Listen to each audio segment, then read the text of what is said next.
Salut tout le monde, bienvenue dans la vidéo numéro 5. Comme on a vu avant, on a vu que tout changement commençait dans l'esprit. On a pu voir dans la vidéo 2 et 3 que le conscient créait des images, des concepts qui venaient directement de nos désirs de tous les jours et ensuite il les soumettait au subconscient qui, à son tour, faisait exécuter toutes les actions requises afin que cette chose se réalise dans nos vies. Eh bien, comment ça se passe plus concrètement ? Le subconscient, qui contrôle 95% de nos transmissions nerveuses, relâche de l'énergie sous forme d'impulsions électriques. C'est la vibration de cette énergie que nous percevons comme étant un sentiment. Et on l'exprime souvent en disant « je suis dans le mood » ou « je suis à fond aujourd'hui » ou « je ne le suis pas, pourquoi pas ».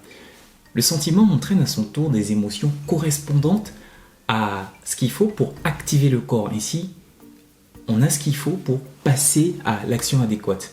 Par exemple, à un moment précis, vous devez faire un PowerPoint ou un tableau Excel qui ne vous intéresse vraiment pas. Il n'y a pas assez de désir pour votre subconscient, ce qui va entraîner, je sais pas, de la procrastination, vous allez traîner les pas, parce qu'il n'y a pas suffisamment d'énergie relâchée. Disons maintenant que vous devez aller faire une balade très sympathique avec votre meilleur ami, et c'est une chose que vous adorez. Alors, résultat, votre subconscient lance l'impulsion électrique, et ce qui va entraîner un relâchement de l'énergie qui entraîne chez vous un sentiment et des émotions très agréables, ce qui fait que vous passez facilement et agréablement à l'action. Comprenez ici que le désir est le plus puissant déclencheur de l'énergie dans notre corps, ce qui entraîne un passage facile à l'action.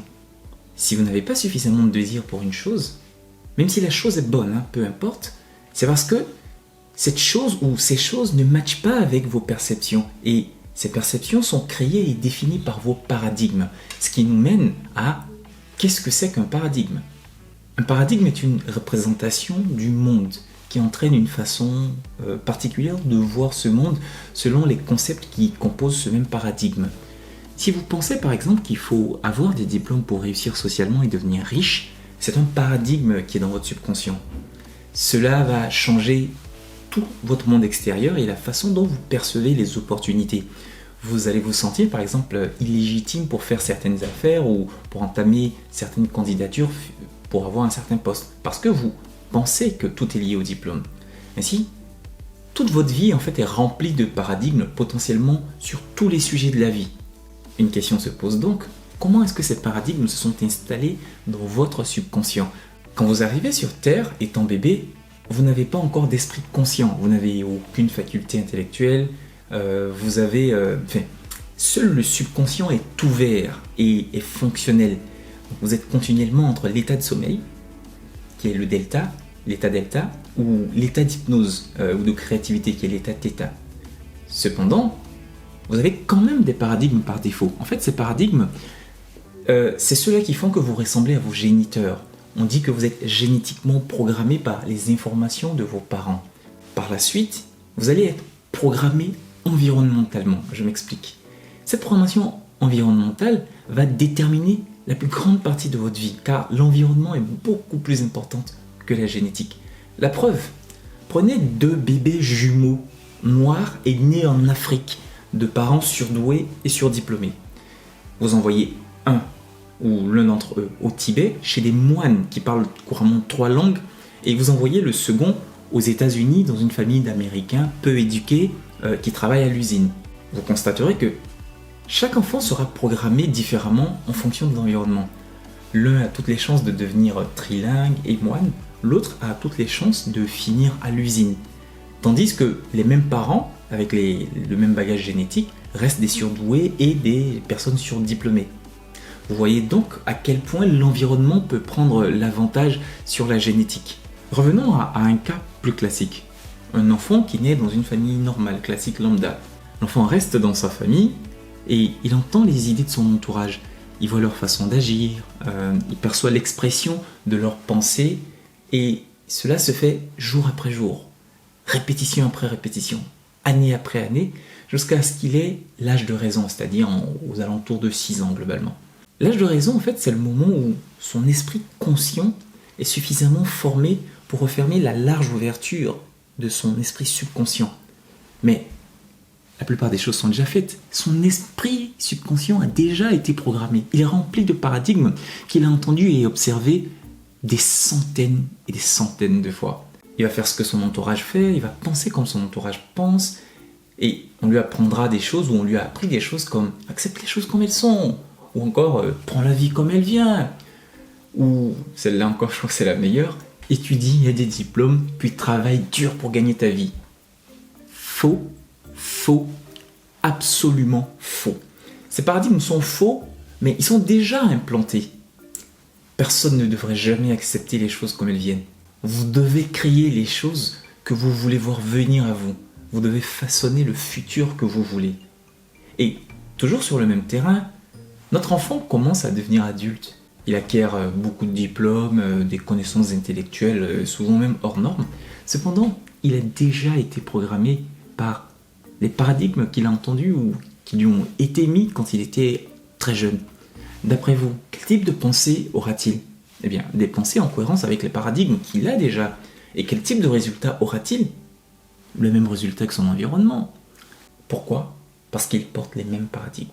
Maintenant, venons-en aux paradigmes et aux habitudes, mais aussi aux résultats. Bien.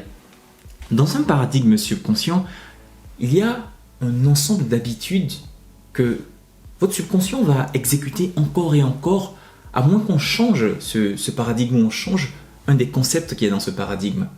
Prenez un exemple simple.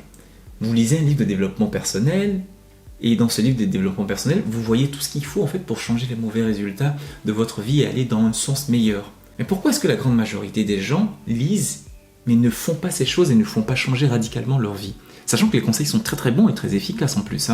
Bien, imaginez un seul instant accepter une idée telle que multiplier votre revenu par 2, comme ça, dans les 6 mois à venir. C'est une très belle idée, n'est-ce pas ? Je vous donne toutes les clés pour faire la stratégie, le plan, mais vraiment toutes les actions qu'il y a à faire. Est-ce que vous allez le faire ? Même si l'idée vous plaît, je crois que la très grande majorité des gens ne le fera pas. Pourquoi ? Parce que les paradigmes que vous avez vont vous bloquer. Les idées qui arrivent sont souvent pas conformes à celles qui sont là. Parce que les désirs ne sont pas en accord avec les paradigmes et le subconscient ne va pas lâcher l'énergie qu'il faut pour déclencher le passage à l'action. Et comme on le sait, sans action, il n'y a pas de résultat. Les actions déterminent le résultat. Une question vient se poser. Comment les paradigmes se forment ? Par la répétition, encore et encore. C'est comme ça qu'ils sont rentrés. Eh bien, c'est comme ça qu'on va les remplacer par de nouveaux. Plus on se répète quelque chose, plus on entend cette chose, plus le paradigme s'enfonce dans les couches les plus profondes de notre subconscient. Et ce sont ces paradigmes qui définissent votre logique, votre perception, vos revenus, mais aussi votre vision de la vie, ce qui est extrêmement important. Alors, est-ce que vous voulez changer votre vie ? Est-ce que vous voulez passer à l'étape supérieure, à la prochaine marche ? Est-ce que vous voulez arrêter de stagner ? Eh bien, très simple. Changez vos paradigmes. Et ça, on va le voir à la fin. Ça paraît illogique pour beaucoup de gens de se dire qu'on peut rapidement multiplier son revenu annuel par 10 en quelques mois ou de faire des changements radicaux dans notre vie juste avec des corrections de paradigmes. L'inconscient collectif croit qu'il faut se tuer à la tâche ou suer comme pas possible pour devenir riche, ce qui est complètement faux. Si vous dites à quelqu'un qu'on peut booster sa carrière, ses compétences ou ses qualités relationnelles, amoureuses, familiales, essentiellement en changeant ses paradigmes, beaucoup de gens diront non. Et pourtant, c'est vrai. L'essentiel de mon travail depuis plusieurs années, en fait, consiste à changer ces paradigmes, à aider les gens à changer leurs paradigmes. C'est la base de ce que je fais avec tous mes clients avant d'avancer dans une quelconque direction. Maintenant, vous savez pourquoi vous avez certains résultats dans votre vie. Ce n'est pas d'abord une question d'intellect ou une question d'intelligence. Loin de là, pas du tout. D'ailleurs, si ça l'était, les chercheurs et autres génies seraient les plus heureux et les plus riches d'entre nous. Avec l'intelligence, vous apprenez comment faire les choses. Ça ne signifie pas que vous allez les faire et les appliquer dans votre vie quotidienne, même si vous savez que ces choses sont très bonnes pour vous.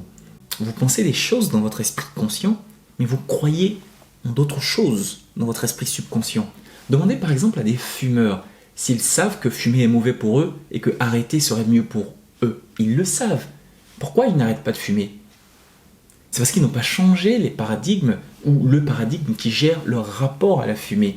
Maintenant, Je vous donne une méthode simple pour changer vos paradigmes. C'est vraiment extrêmement simple, je l'applique depuis plusieurs années. Comment est-ce que les paradigmes ou vos paradigmes vous ont été implantés? Par la répétition des idées et des actes dans votre environnement, n'est-ce pas? On va faire la même chose pour changer. Vos paradigmes sont une accumulation des concepts qui sont placés dans votre subconscient. Si vous pratiquez la répétition pour remplacer les vieux paradigmes par des nouveaux paradigmes qui vous servent mieux, vous allez voir que les changements vont s'opérer rapidement. En fait, chaque concept va changer et modifier progressivement le paradigme qui le contient. Voici quelques-unes de mes affirmations préférées pour me libérer des émotions négatives, des pensées négatives, et surtout quand je suis pas... Souvent je sens que j'ai des coups de mou, je suis pas en forme. Je me calme pendant 30 secondes, histoire de me concentrer, de me poser un peu, et je répète quelque chose du genre « Je m'aime et je me pardonne. Je m'aime et je me pardonne. Je m'aime et je me pardonne. » Ou encore « Je suis guidé et je suis inspiré dans ma mission de vie. Je suis guidé et je suis inspiré dans ma mission de vie. Je suis guidé et je suis inspiré dans ma mission de vie. » Et je répète ça, en fait, autant de fois, silencieusement ou à haute voix. Peu importe. Chez moi, à ma pause de midi, dans les transports, je le fais silencieusement.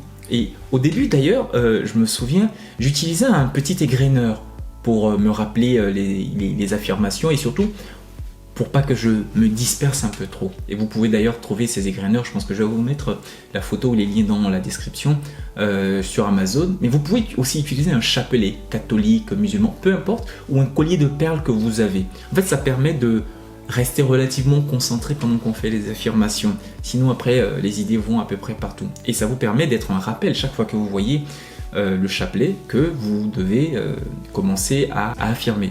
Si on s'arrête sur un savoir plus grand qu'on veut changer, prenez un livre que vous lisez plusieurs fois en prenant des notes. Vous savez, moi personnellement, il y a des livres ici que j'ai qui parlent par exemple des perceptions des relations humaines ou de l'argent ou de la construction du bonheur que j'ai lu plus de 10 fois.